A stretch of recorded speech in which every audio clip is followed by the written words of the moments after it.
Ma'am परिचय जानेंगे कैमरे पे आपका।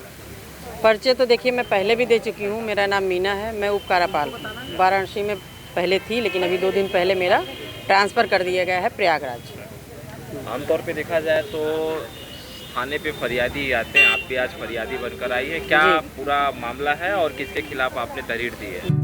48 वर्षों की शैक्षणिक उत्कृष्टता के साथ 23 से भी ज्यादा प्रमुख बीटेक प्रोग्राम्स और 600 से अधिक अंतर्राष्ट्रीय छात्रों के साथ विज्ञान डीम्ड टू बी यूनिवर्सिटी देश की बेहतरीन यूनिवर्सिटी में से एक है। देखिए मेरी बेटी ने उनके खिलाफ तहरीर दी है और वो हम भी चाहते हैं और वो भी चाहते हैं कि इनके खिलाफ मुकदमा कायम किया जाए।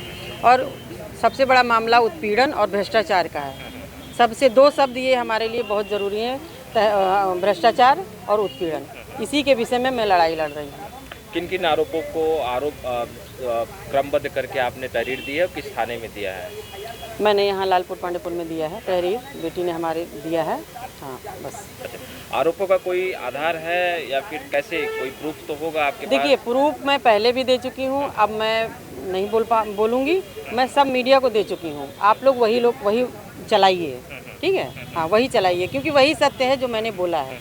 अब बार बार मैं नहीं बोलूँगी। नहीं, पुलिस तो विवेचना करेगी तो हाँ। जो आपने आरोप लगाया है उस आरोप से संबंधित सबूत भी तो आपसे मांगेंगे, तब तो आरोप। बिल्कुल बिल्कुल, अब हम सारे सबूत देंगे जो मेरे पास है। मैं सारे सबूत दूंगी, मैं उसके लिए तैयार हूँ। तो अभी आप क्या चाहती है? उनका तो ट्रांसफ़र भी हो गया। उनका ट्रांसफ़र हो गया, मेरा ट्रांसफ़र हो गया, उनका भी ट्रांसफ़र हो गया। अब चाहते हैं कि जांच हो और निष्पक्ष जांच हो, रतन प्रिया की भी और मेरी भी, दोनों जांचें निष्पक्ष हों। नहीं, जांच भी तो उनके खिलाफ बैठी है। जांच उनके खिलाफ भी बैठी है, उनकी भी जांच हो, मेरी भी जांच। जांच तो होगी ना, तभी ना मामला साफ होगा। हाँ। एक तो विभागीय जांच अलग है, लेकिन आपने पुलिस से भी जांच कराने की मांग कर दी। जी जी। ऐसा क्यों? ऐसा है ना, ऐसा जरूरी है। अच्छा, ऐसा जरूरी है। उमेश सिंह के खिलाफ कहा जाए तो यहाँ के अलावा भी वो कहाँ पे पोस्टर और इस तरह का? देखिए अगर उमेश सिंह अधीक्षक के लिए अगर कहा जाए तो वो कुछ नहीं तो लगभग हमें लग रहा है 28-29 जेल घूम चुके हैं। और हर जेलों में हमें लगता है 28-29 जेलों में, उसमें अगर आधी जेलों में भी अगर पता किया जाए तो यही जो मैं बता रही हूँ, भ्रष्टाचार और उत्पीड़न, ये मामले आप लोग को ज़रूर मिलेंगे।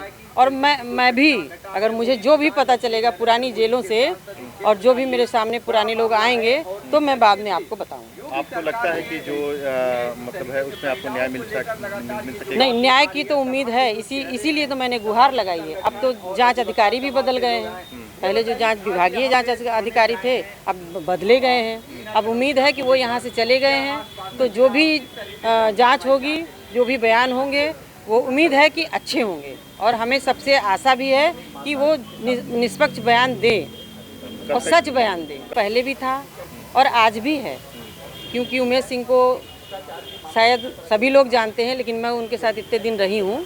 जैसा वो बोलते थे उस आधार पे देखा जाए तो अब वो समझ लीजिए हम लोग एक दूसरे के बहुत बड़े दुश्मन हो गए जी।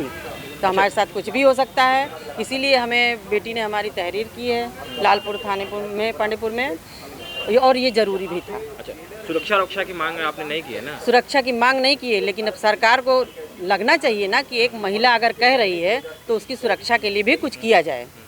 क्योंकि मैंने पहले ही बता दी, हमारे बाहर से आते हैं तो इसकी जिम्मेदारी कौन लेगा? क्योंकि उमेश सिंह जो है ना, उमेश सिंह के आदमी बहुत फैले हुए हैं, बहुत हर जगह फैले हुए हैं। आपके हर आरोप का वो खंडन भी कर रहे हैं। हाँ, हमारे हर आरोप का वो खंडन कर रहे हैं। वो हमारे ऊपर ब्लेम लगा रहे हैं कि ये खुद ऐसी है, ये खुद पैसा लेती है, या जो भी ब्लेम लगाए हैं। अब तो वो सामने आएगा ना, उन्होंने जो हमारे ऊपर ब्लेम लगाया होगा, वो जो भी ब्लेम लगाएंगे हमारे ऊपर, मैं हर उसका प्रूफ दूंगी। अच्छा, एक सवाल और आखिरी है। गाजीपुर में तो तुरंत आरोप लगा और तुरंत कार्रवाई हो गई, सस्पेंशन हो गया जी, लेकिन यहाँ पे सिर्फ और सिर्फ ट्रांसफर। हाँ, क्या लगता है, ये फोरम पूरा हुआ है या सरकार की ओर से दोहरा रवैया हो रहा है? नहीं, देखिए ये जैसे गाजीपुर में महिला को सस्पेंड कर दिया गया और जेलर साहब को भी सस्पेंड कर दिया गया, लेकिन मैं ये कहूँगी कि जेलर साहब जो हैं और जो महिलाएं हैं, डिप्टी जेलर हैं, चाहे हमारी सिपाही हैं, बगैर अधीक्षक के एक पत्ता नहीं हिलता। जब तक अधीक्षक नहीं कहेगा तब तक जेलर नहीं करेगा। इसमें ना जेलर की गलती है, ना डिप्टी जेलर की गलती है, ना सिपाही की गलती है। उनके बगैर एक पत्ता नहीं हिलता, क्योंकि हमने देखा है ना कि उमेश सिंह के बगैर कोई यहाँ एक बाल बांका नहीं कर सकता था। जेलर की क्या हिम्मत है कि वो अपने मन से किसी बैरिक में एक बंदी से दूसरे बंदी को इधर उधर कर दे?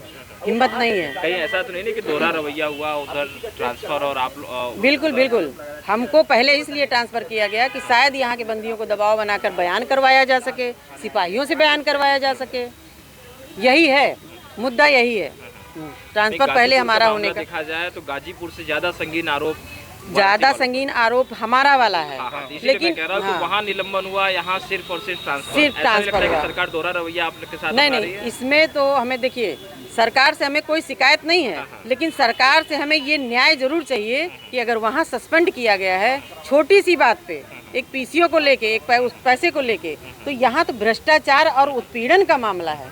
यहाँ क्यों ऐसे न्याय किया गया कि ट्रांसफर किया गया? तो बड़े अधिकारी भी शामिल है क्या उमेश सिंह? हमें तो लगता है कि बड़े अधिकारी शामिल हैं, तभी उमेश सिंह का ट्रांसफर। भाई उनके ऊपर देखिए सबका हाथ है, हमारे ऊपर किसी का हाथ नहीं है मीडिया के अलावा। मतलब बड़े अधिकारी उनको बचा रहे हैं, आपका आरोप ये है? हमें शक है। शक है या आरोप है? शक है हमें।